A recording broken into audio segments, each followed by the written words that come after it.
You are listening to Alex Nanlohi Podcast, to know the Lord and to make Him known.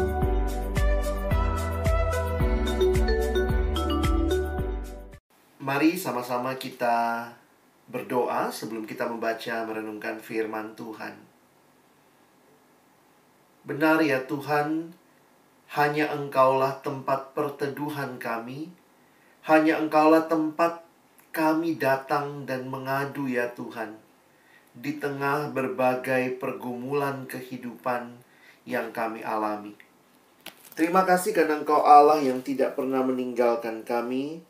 Engkau hadir di tengah-tengah setiap pergumulan yang kami alami. Malam hari ini kami kembali merindukan ketika kami akan membuka firman-Mu ya Tuhan. Bukalah juga hati kami. Jadikanlah hati kami seperti tanah yang baik, supaya ketika benih firman Tuhan ditaburkan itu boleh sungguh-sungguh berakar, bertumbuh, dan juga berbuah nyata di dalam kehidupan kami. Berkati baik hamba-Mu yang menyampaikan, setiap kami yang mendengar. Tuhan tolonglah kami semua, agar kami bukan hanya jadi pendengar-pendengar firman yang setia, tapi mampukan dengan kuasa, dengan pertolongan dari Roh-Mu yang kudus, kami dimampukan menjadi pelaku-pelaku firman-Mu di dalam kehidupan kami. Bersabdalah ya Tuhan, kami umat-Mu sedia mendengarnya. Di dalam satu nama yang kudus, nama yang berkuasa, nama Tuhan kami Yesus Kristus, Sang Firman yang hidup, kami menyerahkan pemberitaan firman-Mu. Amin. Shalom, selamat malam Bapak Ibu yang dikasihi dalam Tuhan Yesus Kristus. Saya bersyukur untuk kesempatan yang Tuhan berikan boleh melayani Bapak Ibu Saudara sekalian malam hari ini. Terima kasih karena tentunya juga ini jadi kesempatan kita sama-sama boleh melihat kembali kepada apa yang Tuhan nyatakan bagi kita. Terima kasih untuk Pak Wardes yang juga boleh mengontak dan juga boleh memberikan kesempatan ini ya untuk saya boleh sharing firman Tuhan dengan Bapak Ibu sekalian. Tema yang sama-sama akan kita pikirkan malam hari ini adalah harapan di tengah krisis. Benar ya, seperti yang tadi dikatakan oleh Ibu Natasha bahwa awal-awalnya ini semua hal yang baru buat kita. Lama-lama jadi terbiasa. Tapi ya juga kita tidak bisa tutup mata bahwa pandemi ini memang di satu sisi jadi sesuatu yang menakutkan, mengerikan. Awalnya cuma masalah kesehatan, tapi kemudian akhirnya karena melanda seluruh dunia telah menjadi masalah sosial, masalah ekonomi, ini jadi masalah pendidikan buat anak-anak kita. Ini jadi masalah pekerjaan juga. Dan akhirnya juga kalau kita lihat bahkan dalam bidang spiritual, ini juga jadi pergumulan begitu ya, harus beribadah online seperti ini. Jadi waktu melihat ya, mungkin ada Bapak Ibu yang ngalami juga ya, harus work from home. Ada yang juga harus terpaksa untuk boleh bergantian datang ke kantor. Untuk anak-anak dengan studi mereka. Dan seperti yang saya katakan juga, ibadah kita harus online. Nah, tapi kemudian semua ini membuat kita jadi sadar begitu ya, bahwa ada sebuah krisis ya yang sedang kita alami. Dan apa yang membuat kita bisa bertahan dalam krisis itu? Nah, ini yang sama-sama kita akan lihat malam hari ini. Saya ajak kita nanti membaca dari Markus pasal yang keempat, ayat 35 sampai ayat 41. Bapak Ibu Saudara sekalian, saya sudah tuliskan ayatnya ada di screen. Nanti kita pelan-pelan untuk membacanya dan kemudian saya juga mengajak kita merefleksikannya dalam kehidupan kita. Nah, apa yang kita mungkin pernah dengar juga dari kisah ini, biasanya di sekolah minggu juga diceritakan oleh guru-guru sekolah minggu ketika ada badai datang ya. Seperti lagu tadi pas banget ya. Kala badai datang menderu, apa yang menjadi kekuatan bagi kehidupan kita? Nah, kita membaca kisahnya dalam Markus di Markus 4. Kita mulai dari ayat yang ke-35. Pada hari itu, waktu hari sudah petang, Yesus berkata kepada mereka, "Marilah kita bertolak ke seberang." Mereka meninggalkan orang banyak itu lalu bertolak dan membawa Yesus beserta dengan mereka dalam perahu di mana Yesus telah duduk, dan perahu-perahu lain juga menyertai dia. Saudara yang dikasihi Tuhan, pada masa itu Yesus, kalau kita perhatikan, melakukan pengajarannya dengan konteks pada masa itu seringkali juga dari atas perahu, ya. Yesus mengajar dari atas perahu menggunakan angin laut yang membuat akhirnya suaranya bisa terdengar, begitu ya. Nah, sehingga biasanya juga untuk yang kita baca di ayat 36 ini, Yesus mau meninggalkan orang banyak, atau Yesus mau beristirahat, biasanya dia harus bertolak dengan perahu itu. Nah, sedikit konteks tentang perahu pada masa itu, mungkin kita bisa membayangkan, jangan juga terlalu primitif membayangkannya. Dari hasil penggalian arkeologis, inilah kira-kira Galilean fishing boat pada masa itu. Ini panjangnya 8,1 meter kira-kira, 2,3 meter kali 1,4 meter, baik itu lebar dan tingginya. Dan ini perahu layar, ya, bukan perahu motor. Jadi menggunakan kekuatan angin gitu ya untuk mengarungi danau itu. Jadi menariknya bahwa ini bisa menampung kira-kira 15 orang. Jadi ini juga sesuatu yang mungkin perlu kita hayati. Murid Yesus adalah nelayan, dan mereka juga adalah nelayan di Danau Galilea. Nah, kemudian dituliskan di dalam ayat 37, "Lalu mengamuklah taufan yang sangat dahsyat, dan ombak menyembur masuk ke dalam perahu, sehingga perahu itu mulai penuh dengan air." Bapak Ibu yang dikasihi Tuhan, kalau kita hayati, sebenarnya taufan mengamuk di Danau Galilea itu sesuatu yang lazim, ya. Nah, mungkin kalau Bapak Ibu juga yang orang Batak pernah ke Danau Toba gitu ya, kadang-kadang kita lihat danaunya tenang banget gitu ya, tapi ternyata juga bisa badai, ya. Bisa terjadi badai karena tentunya juga letak geografis mempengaruhi. Nah, yang menarik dari arkeologi, dari kondisi geografisnya, ternyata Danau Galilea ini diletaknya di bawah permukaan laut. Jadi para ahli melihat bahwa ini yang menyebabkan seringkali ada tekanan sedemikian rupa, sehingga membuat memang Danau Galilea ini sering terjadi taufan. Tapi nampaknya taufan kali ini beda, Bapak Ibu, ya. Sekali lagi kalau kita perhatikan, murid-murid Yesus adalah nelayan.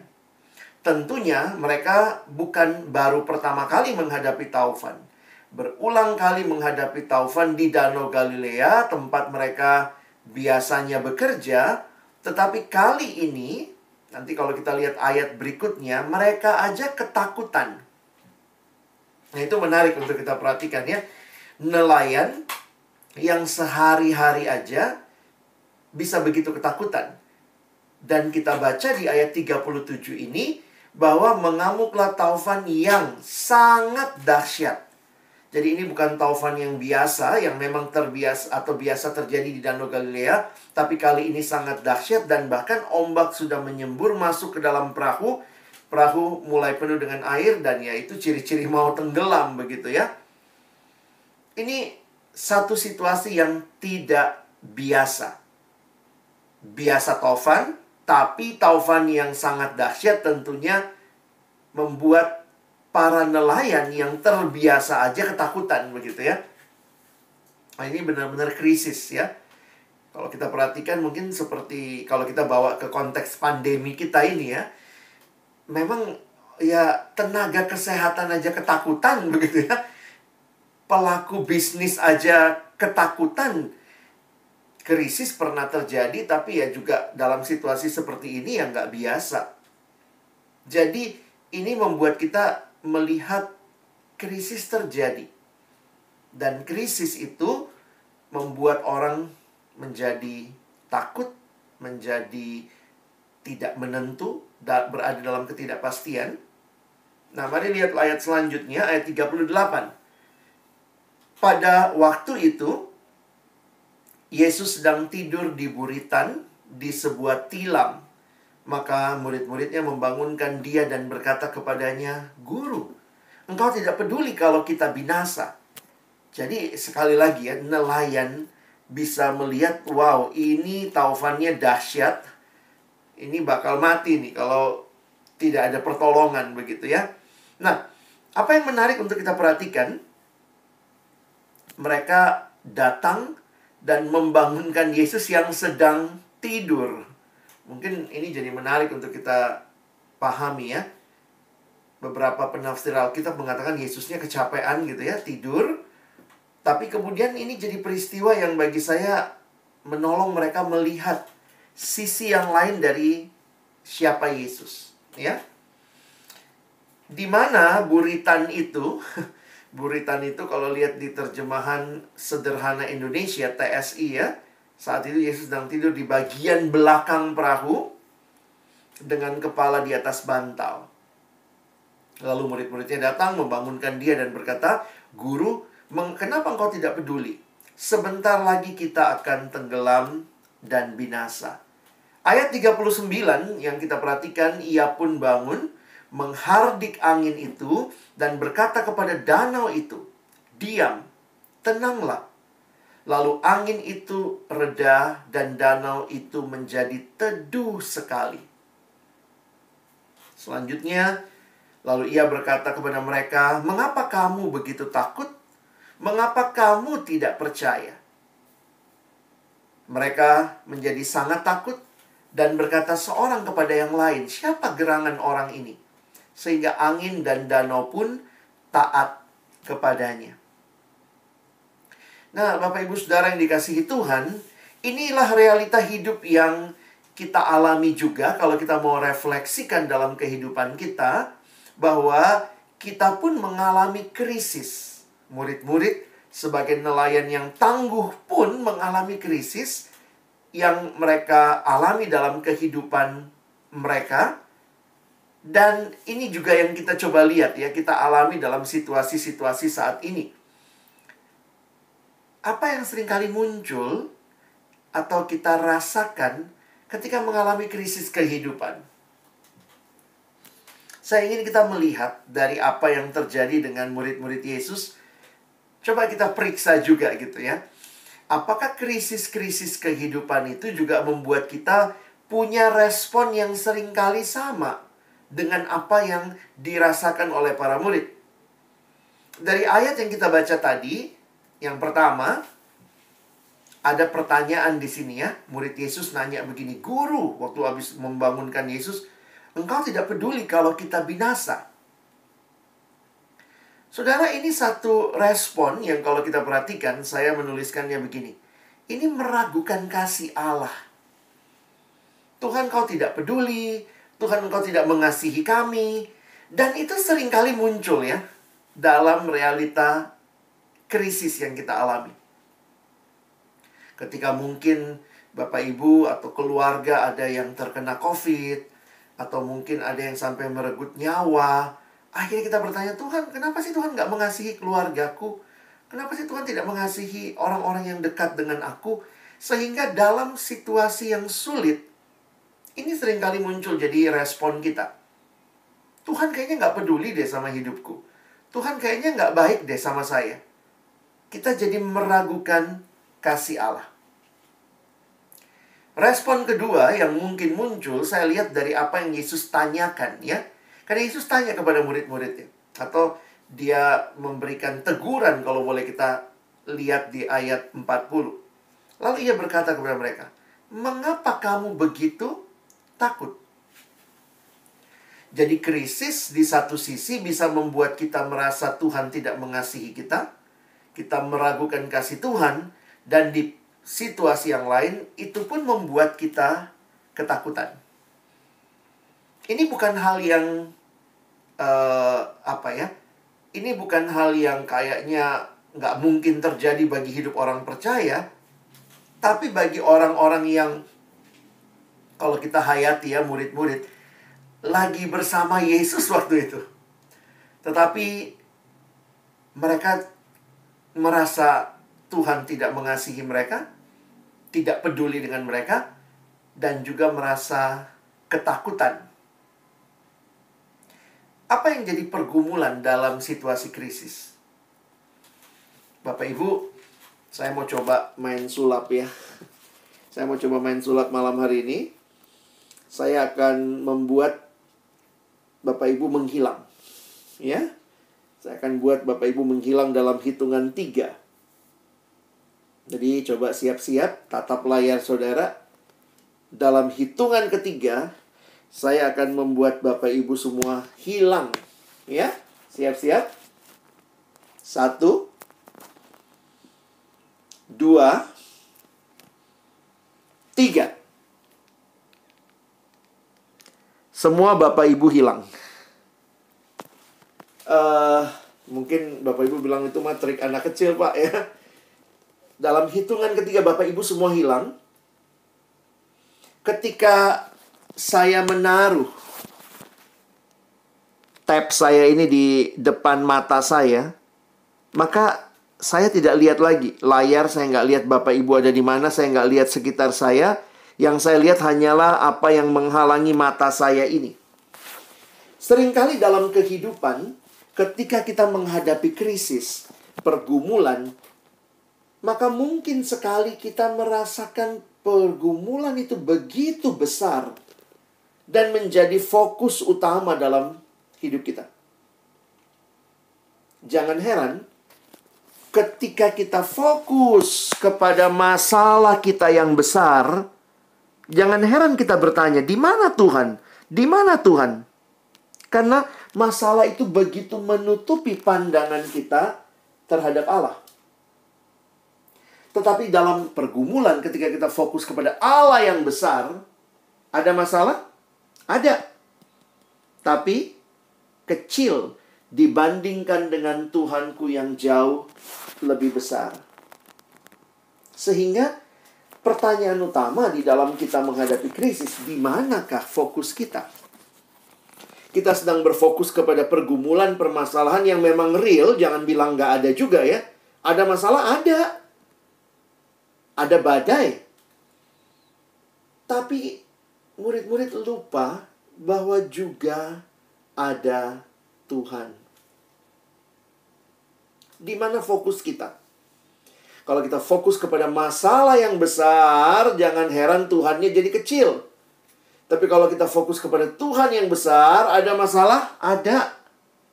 Tapi masalahnya kecil dibandingkan dengan Tuhan yang jauh lebih besar.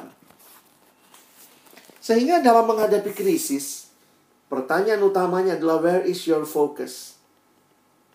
Sekali lagi, kita tidak berkata tidak ada masalah. Karena saya pikir kalau kita bicara tidak ada masalah, hidup kita nggak punya pergumulan. Saudara, kita membohongi diri.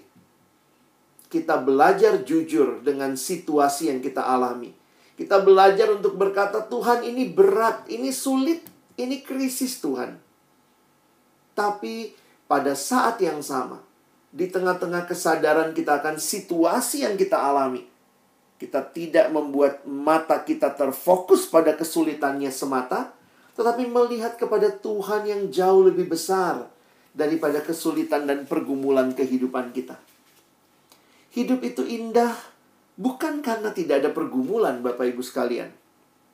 Bahkan Tuhan gak pernah janji di dalam firman-Nya bahwa orang yang percaya kepadanya tidak mengalami pergumulan. Tidak ada janji seperti itu. Tapi keindahan hidup bukanlah karena tidak ada pergumulan. Keindahan hidup adalah karena kita sedang berjalan bersama siapa? Life is a journey. And it's a journey with Jesus. Itulah keindahan kehidupan. Murid-murid pada waktu itu bersama Yesus, tapi alami pergumulan. Jadi Jangan bilang kalau ada Yesus nggak ada pergumulan ya. Bahkan Tuhan seringkali mengizinkan pergumulan itu untuk membuat kita semakin matang di dalam iman kita. Coba Bapak Ibu perhatikan, kalau murid-murid bersama Yesus melewati krisis itu, sebenarnya apa sih yang Yesus mau ajarkan bagi para murid? Bagi saya ini menarik untuk memperhatikan kalimat yang Yesus sampaikan. Kalau kita perhatikan di tengah-tengah situasi yang mereka alami, mengapa kamu tidak percaya? Jadi sebenarnya waktu saya merenungkan pertanyaan itu ya, mengapa kamu tidak percaya? Jadi sesudah badai itu, Yesus menenangkan badai itu, murid-muridnya takjub. Yesus mau menyatakan, kenapa kamu seperti ini? Kenapa kamu begitu takut? Kenapa kamu tidak percaya? Berarti ada satu kerinduan yang Tuhan rindukan ketika saudara dan saya lewati badai. Adalah apa yang semakin kamu percayai tentang Dia. Nah, ini perlu menjadi pertanyaan perenungan kita. Ketika saudara dan saya melewati badai hidup, sama seperti para murid ya. Kira-kira setelah mereka melewati pergumulan ini, di Markus pasal 4, tentang taufan, angin taufan itu, badai, saya pikir mereka akhirnya makin percaya. Apa yang mereka makin percaya?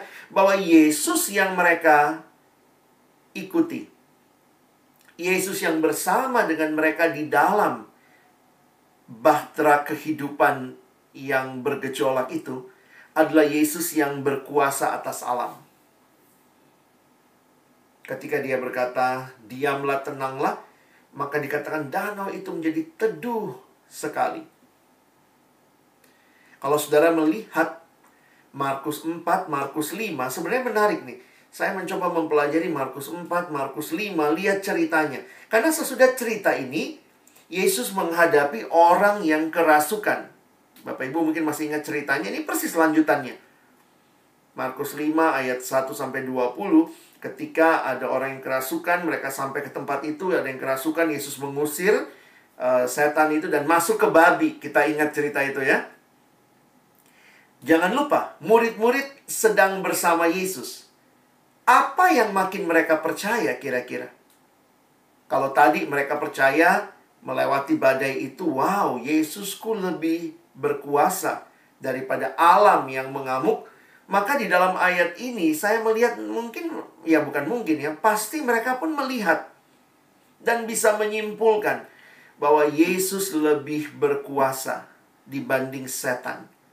Ketika mereka bersama Yesus melihat bagaimana Yesus mengusir roh jahat itu, mereka akhirnya menyadari Yesus lebih berkuasa dari setan-setan. Cerita selanjutnya, Bapak Ibu lihat, masih ingat ya ceritanya seorang perempuan yang sakit pendarahan 12 tahun. Ketika itu dia datang dan dia menyentuh jubah Yesus. Dan kemudian seketika itu juga dikatakan sakitnya, pendarahannya berhenti. Nah, ini menarik sekali kisah ini ya, kalau kita pelajari, bahwa Tuhan Yesus kemudian bertanya, siapa yang menyentuh jubahku? Nah, murid-muridnya bilang, Tuhan ini please deh, ini banyak banget orang di sini. Siapa nih ya? Semua berdesak-desakan, sehingga buat mereka, apa sih yang Yesus tanya? Tetapi Yesus meminta, siapa yang menyentuh jubahnya, dan dia minta orang itu tampil ke depan. Dan kemudian perempuan ini maju dan dengan tersungkur ya, dengan ketakutan ya, dia yang mengatakan dia menyentuh jubah Yesus. Saudara, bagi saya menarik begini, kalau Yesus nggak suruh maju, perempuan itu toh sudah sembuh ya, pulang aja udah sembuh ini. Tapi kenapa Yesus suruh dia maju? Buat orang yang sakit pendarahan pada masa itu, maka dia terkucilkan dari kehidupan keagamaan. Karena ketika orang pendarahan, khususnya perempuan pendarahan, dia nggak boleh beribadah ke bait Allah, tidak boleh datang ke tempat ibadah. Sehingga bayangkan 12 tahun terasing dari kehidupan keagamaan. Berarti juga terasing dari hidup sosial, karena waktu itu hidup sosial keagamaan blended begitu kuat. Bayangkan Bapak Ibu sekalian, 12 tahun tidak punya komunitas karena dia terasingkan karena penyakitnya. Bisa aja dia sembuh, habis pegang jubah Yesus, dia pulang aja gitu ya. Tetapi siapa yang tahu dia sembuh? Sehingga saya melihat ketika Yesus berkata, siapa yang menyentuh aku? Dan perempuan itu maju ke depan. Itu menjadi momentum di mana Tuhan bukan hanya menyembuhkan penyakitnya, tetapi Tuhan juga memulihkan status sosialnya. Nah, paling tidak murid-murid waktu itu bersama Yesus jadi sadar juga ya, bahwa Yesus lebih berkuasa atas penyakit. 12 tahun loh sakitnya. Dan Yesus hanya dengan menyentuh jubahnya sembuh. Saya lagi bayangkan kalau saya jadi murid Yesus, lalu kemudian mungkin intern ya, kayak kita terima mahasiswa magang di kantor gitu ya. Nanti kamu ikutin Bapak ini ya, apapun yang terjadi kamu coba catat. Kalau saya sedang ikut Yesus, saya ikut dia di dalam perahu yang badai. Akhirnya saya akan tulis, Yesus itu lebih berkuasa dibanding alam. Saya ikut melihat dia mengusir setan, Yesus lebih berkuasa atas setan. Saya ikut lihat perempuan yang dia sembuhkan, Yesus lebih berkuasa atas penyakit. Dan peristiwa berikutnya, kepala pengawal bait Allah itu ya, anaknya Yairus gitu. Kalau Bapak Ibu perhatikan di Markus pasal 5, ini semua nyambung ya. Nanti kalau Bapak Ibu lihat di Alkitab tuh Markus 4, 5, anak Yairus. Dan waktu itu dikatakan anaknya sebenarnya sudah meninggal.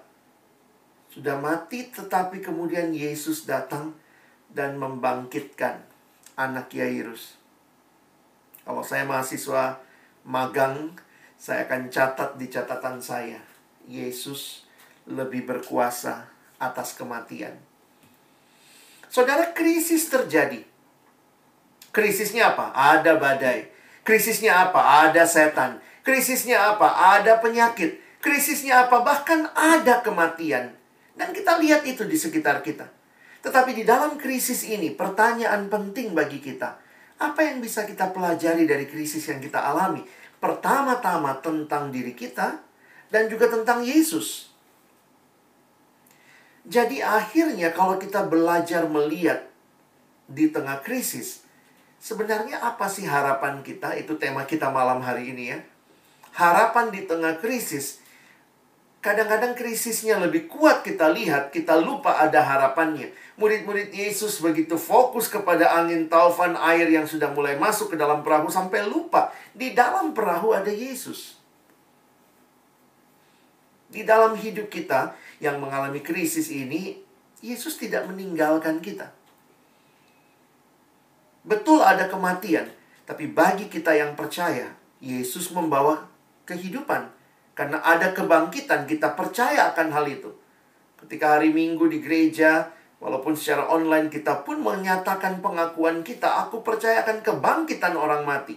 Kebangkitan daging. Kenapa? Karena Yesus bangkit, kita percaya. Ada kebangkitan. Ada kehidupan. Jadi, pergumulan ada, kesulitan ada, ya sakit, penyakit, kematian, bahkan ya krisis ekonomi. Tapi jangan lupa harapan kita sedang bersama kita. Dia Yesus yang tidak meninggalkan kita. Sehingga pertanyaan ini penting bagi refleksi kita. Bagaimana perjalanan saudara bersama Yesus telah mengubahkan hidup kita? Saya harap kita tidak menggantinya menjadi bagaimana perjalanan saudara bersama krisis telah mengubahkan hidupmu. Krisisnya memang ada, tapi juga Yesus juga ada gitu ya. Apakah kita seperti para murid? Yesus berkata, mengapa kamu tidak percaya? Berarti mari belajar untuk percaya. Kita takut akan masa depan, karena memang realitanya tidak mudah saat ini. Kita tidak tahu bagaimana kita bisa melewati semua ini ke depan. Kita bahkan tidak tahu apa yang terjadi. Dulu semua banyak orang prediksinya bagus-bagus untuk setahun ke depan. Sekarang banyak orang yang nggak berani buat prediksi. Fear of the future. Tapi jangan lupa, kalau kita percaya bahwa hidup kita adalah sebuah perjalanan, adalah sebuah cerita yang dirangkai oleh Allah yang menuliskan kisah kita, you can trust God to write your story. Nah, inilah memang menarik ya. Kita orang Kristen seringkali disebut orang percaya, ya. Bahasa Inggrisnya pun menggunakan kata believer. Tapi ini juga salah satu pergumulan yang sulit. Saya nuliskan begini ya. Salah satu kesulitan besar bagi kita sebagai orang percaya adalah untuk sungguh-sungguh percaya. Unik ya, kita namanya orang percaya, tapi juga salah satu kesulitan kita, kita sulit percaya. Kita sulit percaya bahwa Allah tahu dan sanggup memberikan yang terbaik yang kita butuhkan. Harapan bagi Bapak, Ibu, Saudara, dan saya di tengah krisis, ingatlah, ada Yesus. Our hope is a person. His name is Jesus. Pengharapan kita bukan dari manusia, dari dunia ya. Kadang-kadang ya memang realitanya kayak kita berharap sama apa? Berharap ya sama pemerintah ya, ada vaksin sekarang. Berharap juga sama perusahaan. Berharap mungkin kepada pasangan kita. Ya dalam batas tertentu mereka bisa menolong. Dalam batas tertentu. Tetapi kalau kita perhatikan, mereka pun juga perlu ditolong, ya. Pemerintah butuh pertolongan, pasangan kita butuh ditolong juga. Jadi, kalau kita bicara pengharapan yang sesungguhnya, memang bukan dari manusia, bukan dari dunia, tapi dari Allah sendiri. Allah bisa memakai manusia membawa pengharapan bagi manusia lainnya, tetapi at some point we realize the only hope is Jesus alone. God Himself. Yesaya mengingatkan pasal 2 ayat 22, jangan berharap pada manusia, sebab ia tidak lebih daripada hembusan nafas, dan sebagai apakah ia dapat dianggap? Yesus pengharapan sejati kita. Ketika Bapak, Ibu, Saudara mengalami pergumulan, pandanglah pada Yesus. Dia hadir, dia tidak meninggalkan kita. Itu janjinya bagi kita anak-anaknya. Sekali-kali tidak akan meninggalkan kita. Yesus pengharapan sejati kita. Saudara, satu ayat firman Tuhan yang menunjukkan pengharapan itu dibawa oleh Yesus adalah di 1 Petrus 1 ayat 3 sampai 4. Perhatikan kalimatnya.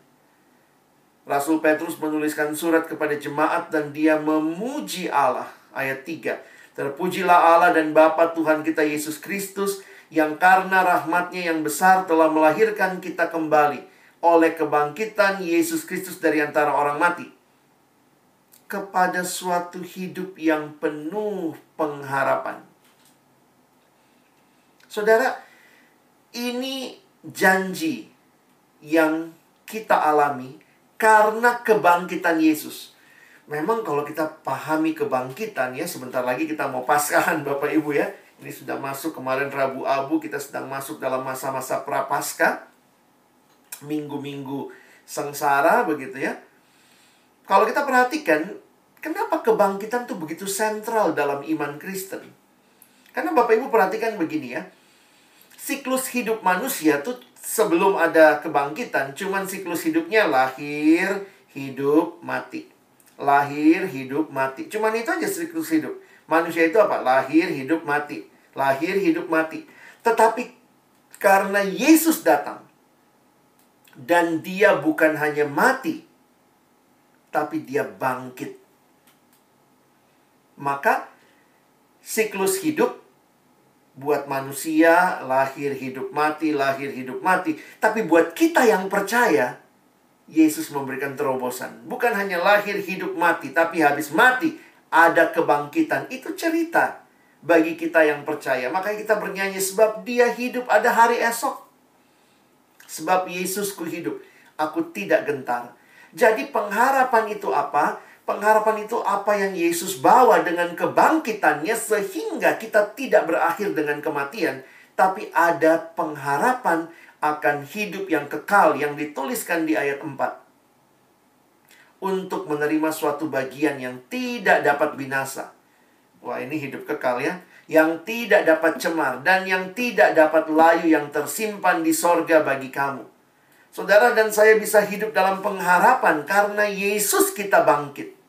We have a living hope because we have a living Savior. Yesus bangkit, kita pun bisa punya pengharapan. Saudara, hidup yang paling menyedihkan itu tuh bukan hidup yang mengalami pergumulan ya. Bagi saya hidup yang paling menyedihkan tuh bukan hidup yang nggak punya resource ya, misalnya nggak punya duit, nggak punya makanan. Bukan cuma itu. Hidup yang paling menyedihkan kalau kita lihat adalah hidup yang tidak punya pengharapan. Karena dia nggak tahu lagi untuk apa dia hidup gitu ya. Bahkan yang lebih menyedihkan itu bukan hidup penderitaan ya. Kadang-kadang orang bilang yang paling menyedihkan dalam hidup itu penderitaan. Bukan, bagi saya adalah yang paling menyedihkan adalah tidak punya pengharapan. Kenapa? Kalau orang punya pengharapan, dia bahkan mungkin mau menderita loh, karena dia punya pengharapan. Jadi istilahnya nggak apa-apa deh menderita dulu. Saya punya harapan nanti ada sesuatu yang lebih baik. Jadi yang paling menyedihkan dalam hidup bukan penderitaan, tapi hidup tanpa pengharapan. Dan buat kita yang percaya, kita dijanjikan ada pengharapan karena Yesus bangkit, maka kita punya kehidupan yang tidak berakhir di kematian. Sehingga kalau kita mengalami pergumulan hidup, bahkan pergumulan yang paling mematikan pun, itu that is not the end of our story. COVID membuat saudara-saudara kita ada yang harus meninggal dunia. Tapi buat kita yang percaya itu bukan akhirnya. Walau harus dikubur protokol COVID dengan peti yang dibungkus, dibalut begitu rupa, tidak ada keluarga yang bisa datang mendekat ke peti untuk melihat pemakaman segala macam. That is not the end of our story. We have a living hope because we have a living Savior. Jadi buat kita orang percaya, saya pikir sekali lagi ya, jangan terjebak dalam optimisme dunia yang seolah-olah optimis karena saya mampu. Nah, itu jadi sombong juga. Saya manusia, saya mampu. Jadinya optimis. Atau pesimis. Pesimis itu karena kita juga lihat. Kadang-kadang kita lihat diri, waduh saya nggak mampu. Jadi orang beriman itu, orang yang berpengharapan itu bukan melihat dirinya. Kalau dia bisa, saya mampu. Jadi optimis. Kalau dia nggak bisa, saya nggak mampu. Jadi pesimis. Gimana sikap hidup orang percaya? Saya menarik dengan kalimat ini dari Bapak Pendeta John Stott. Dia berkata, sikap Kristen bukan optimis. Maksudnya gini, optimis yang mengandalkan manusia. Bukan juga pesimis, karena mengandalkan manusia juga ya. Tetapi realistis, yang berpengharapan. Krisis ini sedih saudara. Harus realistis, benar, sedih. Ada yang kehilangan pekerjaan, ada yang kesulitan hidup. Ada saudara-saudara yang teman saya punya anak yang sudah bingung gitu ya, belajar online di rumah, anaknya depresi gitu ya. Kesulitan itu kita realistis. Ini loh realitanya. Tetapi kita bisa melihat melampaui realita. Kita bisa punya pengharapan. Sehingga kita bisa bangkit dan berjuang. Karena kita punya Tuhan. Dan Dia tidak meninggalkan kita di dalam krisis. Hopeful, but realism. Ya. Jadi bukan optimis, karena ini hanya mengandalkan kemampuan manusia. Bukan pesimis, karena kalau lihat manusia nggak mampu, kita jadi pesimis. Tetapi realistis yang berpengharapan, karena kita melihat Tuhan di tengah-tengah badai kehidupan kita. Karena itu mari berdoa, supaya berharap itu jadi gaya hidup ya. Berharap itu, hope is a lifestyle. Ini bukan konsep yang begitu rumit ya, tapi benar-benar jadi gaya hidup setiap kita. Ini namanya Bapak Paul David Tripp. Dia menuliskan kalimat untuk mengelaborasi penghayatan dia sebagai hope is a lifestyle. Dia berkata begini, harapan kita membentuk cara hidup kita. Harapanlah yang menyebabkan kita membuat keputusan-keputusan yang kita ambil. Kurangnya harapan membuat kita merasa mandek dan tanpa motivasi. Dan kalau Tuhan adalah harapan kita, maka di tengah situasi sulit pun, pilihan kita bukan meragukan Tuhan, Pilihan kita bukan tidak percaya pada Tuhan. Pilihan kita bukanlah menjadi apa yang kita mau, apa yang saya pilih, tetapi pilihan-pilihan kita adalah dalam pengharapan kepada Tuhan. Saya akan terus berharap, saya tidak menyerah, saya terus bangkit dengan motivasi yang baru. Saya bisa menjalani hari-hari hidup yang memang mungkin masih tidak pasti. Tapi ketika badai itu datang, saya pun sadar Tuhan ada dan tidak meninggalkan saya. Saudara, saya tutup dengan kutipan yang menarik dari Bapak Charles Spurgeon, seorang pengkhotbah abad 18. Dari kutipan dia ini juga ada yang membuatnya jadi lagu ya. Menarik sekali kalimatnya ketika dia berkata, God is too good to be unkind, and He is too wise to be mistaken. Allah tuh terlalu baik untuk jadi nggak baik. Dan Allah itu terlalu bijaksana untuk bikin kesalahan. Kadang-kadang kan kita melihat, mana Tuhan? Kenapa ini Tuhan terjadi? Lalu kita salahkan, kayaknya Tuhan kurang bagus nih jadi Tuhan. Masa pandemi ini nggak kelar-kelar? Ya Tuhan kayaknya kurang pas jadi Tuhan. Tuhan kayaknya lagi nggak baik nih. Tuhan itu bukan kayak, maaf ya, bukan kayak suami atau istri kita hari ini baik, besok nggak baik. Bukan kayak atasan kita, bawahan kita, atau teman kerja kita hari ini baik, besok nggak baik. Tuhan nggak berubah-berubah ya. Tuhan tetap baik. Sehingga waktu kita lihat situasi yang tidak baik, jangan bilang Tuhan nggak baik. Dia tetap baik. Dia tidak mungkin melakukan kesalahan. Karena itu kalimat Charles Spurgeon dia lanjutkan, and when we cannot trace His hand, we must trust His heart. Ketika saudara sulit melihat, Tuhan kenapa ini terjadi? Kita kayak nggak bisa ngikutin. Kenapa tangan Tuhan kayak begini ya? Kok ini terjadi? Kok itu terjadi? We cannot trace His hand. But please, trust His heart. Percayalah hatinya Allah. Allah yang berkata, aku tetap mengasihimu. Aku tidak meninggalkanmu. Di dalam situasi yang sulit, aku hadir dan menuntun hidupmu. Inilah harapan kita. Harapan kita bukan kepada sekadar situasi selesai, tidak ada pergumulan. Harapan Bapak, Ibu, Saudara, dan saya ada di dalam pribadi Yesus yang tidak pernah meninggalkan kita. Karena itu orang Kristen selalu punya pengharapan, karena ada Yesus. Saya suka berpikir gini Bapak Ibu ya. Kenapa ya? Dunia ini tidak punya iman, tidak punya kasih, tidak punya pengharapan. Tetapi kita orang percaya, kita punya tiga-tiganya. Kita punya iman kepada Kristus, kita punya kasih kepada saudara-saudara kita, kita punya pengharapan sehingga kita bisa bertahan dalam hidup di tengah pergumulan. Akhirnya saya jadi sadar, Tuhan, ketika saya lihat dunia tanpa iman, dunia tanpa kasih, dunia tanpa pengharapan, dan Tuhan menitipkan itu buat saya, orang percaya, saya diberikan iman, diberikan kasih, diberikan pengharapan, itu berarti Tuhan mau saya hadir dan membagikan iman itu, membagikan kasih itu, dan membagikan pengharapan itu. Saat ini banyak saudara-saudara kita yang mungkin kehilangan pengharapan. Dan ketika Bapak Ibu Saudara boleh menikmati pengharapan dalam Kristus, biarlah Tuhan pakai kita juga membawa pengharapan itu bagi saudara-saudara kita. Jangan berhenti menikmati hanya bagi kita, tapi bagikanlah itu.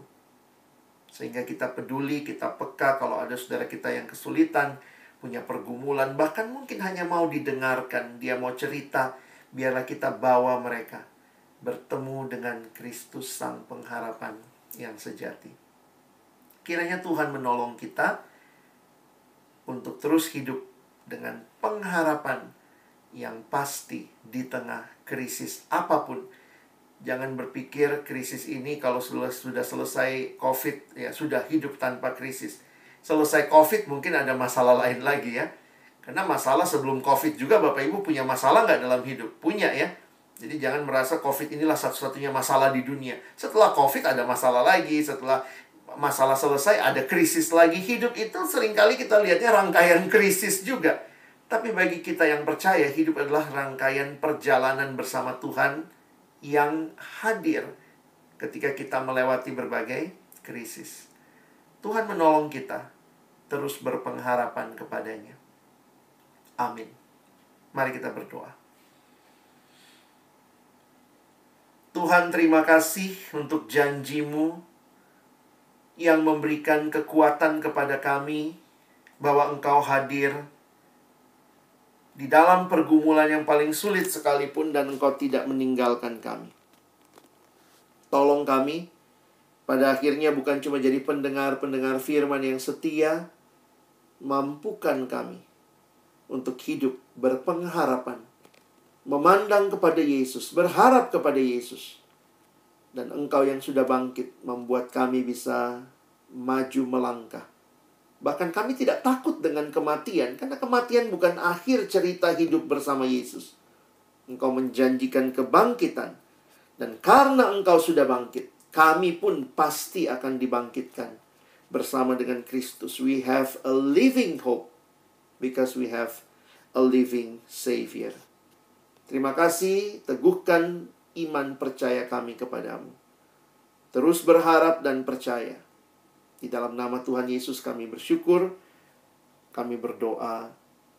Amin.